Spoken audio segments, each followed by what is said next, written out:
Sabe aquele ditado de que a oportunidade faz o ladrão? É justamente o que acontece na maioria dos casos de roubos e furtos de celular.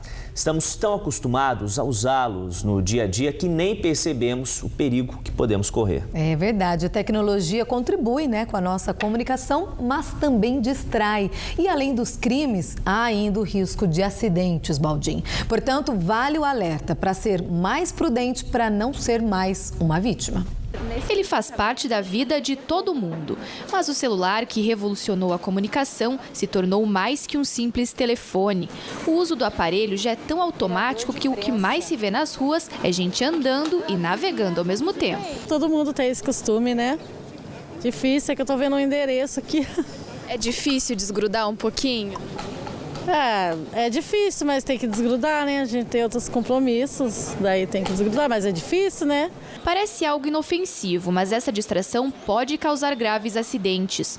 Na última sexta-feira, uma idosa de 68 anos morreu atropelada por um ônibus no bairro Jardim Colinas, em São José dos Campos. Testemunhas disseram que a vítima atravessava a faixa de pedestres enquanto mexia no celular e, por isso, não teria visto que o sinal estava verde para os veículos. E se engana quem pensa que casos assim são raros. Eu quase já me acidentei por isso mesmo. Eu estava andando com o celular na mão e quase caí de um lugar alto, sem eu nem ter percebido. O uso do celular em lugares com grande fluxo de pessoas também chama a atenção dos criminosos. O Richard já foi assaltado 3 vezes enquanto andava na rua ouvindo músicas pelo smartphone. Agora que eu desci da bicicleta, eu fui dar uma olhada no celular, mas sempre que eu tô andando, ele tá no bolso, tá tocando, mas tá no bolso. Eu não mexo não, andando de bicicleta eu não mexo não. No primeiro semestre do ano, a Polícia Militar registrou 627 ocorrências de furto ou roubo de celular aqui em Taubaté. E o que mais chama a atenção da PM é que, na maioria dos casos, a vítima estava distraída. Às vezes ela nem precisa usar tanto celular, né? Ela acaba relatando nas ocorrências que ela está ali mexendo em redes sociais e uma coisa que a gente percebeu para ver que a maioria das situações dos roubos ou de furtos celulares, as pessoas estão realmente distraídas, é que elas não conseguem retratar características das pessoas que acabaram levando esse celular. Desde janeiro, foram 35 prisões em flagrante por roubo ou furto de celular na cidade. A dica é sempre registrar a ocorrência após um assalto, pois a PM consegue rastrear o e-mail, que é o registro do celular, e pode recuperar o aparelho. Porém, vários cuidados podem ser tomados para prevenir. Utilize o celular com responsabilidade. Se eu estou precisando usar o meu celular, vou parar para usar o meu celular. E não ir utilizando o meu celular e andando em meio de multidões. Ou então pegar o meu celular e colocar ele de lado e ir fazer uma compra, né? O que a gente percebe muito, às vezes a pessoa entra num comércio e ela deixa o celular em cima do balcão e vai olhar uma prateleira. É o tempo suficiente para o oportunista pegar esse celular e sair da loja. O comandante do Corpo de Bombeiros também alerta para o uso do celular ao dirigir. Além de ser uma infração de trânsito gravíssima, o ato também pode causar acidentes. Toda vez que a pessoa está distraída, toma atitudes imprudentes, então a pessoa, mesmo a pedestre, pode ser atropelada por causa do celular ou pode levar um carro a desviar dela e causar outro tipo de acidente. E a gente também solicita o cuidado redobrado com crianças e com idosos. Como a gente viu aí na reportagem, no trânsito o risco de acidente é grande demais para quem dirige, usando o celular. Além disso, é infração gravíssima. O motorista que for flagrado recebe 7 pontos na carteira e multa de quase R$300. Segundo a Polícia Rodoviária Federal, no ano passado, 1.082 pessoas foram autuadas. Em 2017 até agora, já são 753 motoristas multados. O inverno foi rigoroso nesses últimos dias aqui na região, Os termômetros despencaram e as baixas temperaturas castigaram demais os moradores daqui. Frio pra caramba, principalmente semana passada, Pois é, Genda, mas nesta semana que promete ser menos fria, a gente vai ter que lidar com outro problema. É a umidade relativa do ar que chega a índices preocupantes, viu? Abaixo dos 30%. E o tempo seco prejudica também demais a nossa saúde. Quem traz mais informações pra gente e fala ao vivo é a Sandra Riva. Oi, Sandra, boa noite. Como é que ficou a umidade relativa do ar aí hoje aqui na região? Boa noite. Oi, boa noite para você também, Baldin. Boa noite, Gianda. Boa noite também para todo mundo que acompanha o Band Cidade segunda edição. Pois é, o tempo seco tá um problema.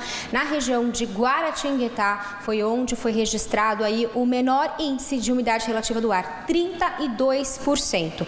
Em Taubaté ficou em 34%. Aliás, em São José dos Campos, 34%, Taubaté 35%. Isso é preocupante porque, olha, esses índices estão bem próximos do estado de atenção, né, que está na faixa aí de 30%. Mas para a gente entender como isso afeta realmente aqui a população, vou conversar com o especialista que é o Gustavo Zangirolami, que é o otorrino. Doutor, explica para a gente então, de que forma esse tempo seco afeta a população no dia a dia, principalmente na parte da tarde, né? Boa noite, professor. Boa noite. Na verdade, o problema do tempo seco, a baixa umidade do ar, é que ela afeta muito rapidamente as vias aéreas. Tanto as vias aéreas superiores, que são as fossas nasais, e as vias aéreas inferiores, a região do pulmão. O que acontece é que você não tem uma depuração da secreção de uma forma correta. A secreção ela não consegue ser eliminada. Então essa secreção se acumula nessa região. Isso faz com que essas doenças muito comuns durante esse período de tempo seco, durante os períodos de inverno, como rinite, os pacientes com exacerbação e aparecimento dos quadros de sinusite e até mesmo pneumonia possam ser muito comuns nessa época, né? Então, no tempo muito seco, essas umidades onde atinge níveis críticos, abaixo de 20, abaixo de 12, abaixo de 30, é preciso tomar muito cuidado para que você evite esses quadros, essas doenças que são comuns nessa época. Por que sempre a parte da tarde é onde as pessoas são mais afetadas pelo tempo seco, doutor? Exatamente. A umidade, a baixa da umidade, ela atinge o pico em torno de 11 às 16 horas, que é o período vespertino, o período da tarde. Então, nesse momento, seria interessante as pessoas tomarem bastante cuidado com relação a isso, ou seja, se cuidarem, evitarem exercícios físicos nesses horários, né, evitarem o uso de aparelhos de ar-condicionado, porque aí resseca ainda mais o ambiente que ela se encontra e nesses momentos onde a umidade relativa do ar fica muito baixa, é a hora que você tem que se cuidar mais para que você não apareçam quadros novos e doenças que já são pré-existentes se exacerbam, ou seja, pioram, né? Qual é a indicação para as pessoas que praticam exercício, né? As pessoas que se expõem às ruas, né, com frequência? Como é que é? Tem maneiras de amenizar esse tempo seco aí na saúde? Ah, com certeza. Já começa pela hidratação, uma boa hidratação, tomar bastante líquido em horas prolongadas, então a cada 1 hora um pouquinho de água, usar soro fisiológico nasal, porque nesses momentos você tem muito mais sangramento do nariz e nessa exposição a esses períodos, então o soro fisiológico nasal é importante. À noite, por exemplo, usar esses produtos que vaporizam o ar, né, os umidificadores nas casas e nos ambientes onde as pessoas circulam. Isso é muito importante porque você acaba evitando os malefícios que essa baixa umidade do ar causa. Tá bom, doutor, muito obrigada pelas informações. Tempo seco realmente prejudica a população, precisa beber água, se hidratar bastante para evitar esses prejuízos para a saúde. Voltamos com vocês no estúdio.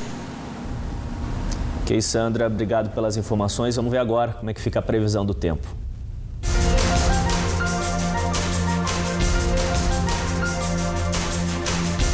Em Campos do Jordão, na Serra da Mantiqueira, os termômetros marcam mínima de 5 e máxima de 20 graus nesta terça-feira.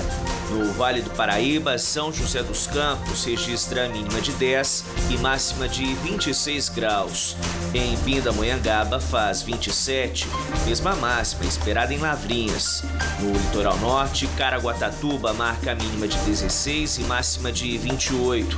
Em Ubatuba, a temperatura oscila entre 15 e 25 graus. Hoje fez 27 graus em Taubaté. Nos próximos dias, a temperatura segue estável na cidade. Em Jacareí, os termômetros marcam mínima de 9 e máxima de 26 graus. De volta ao litoral, Ilhabela marca mínima de 18 e máxima de 29 graus.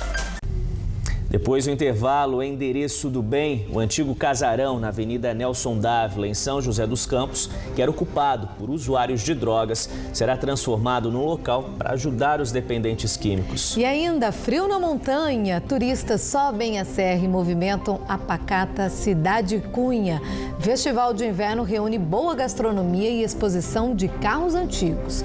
Agora são 7h10, a gente não demora.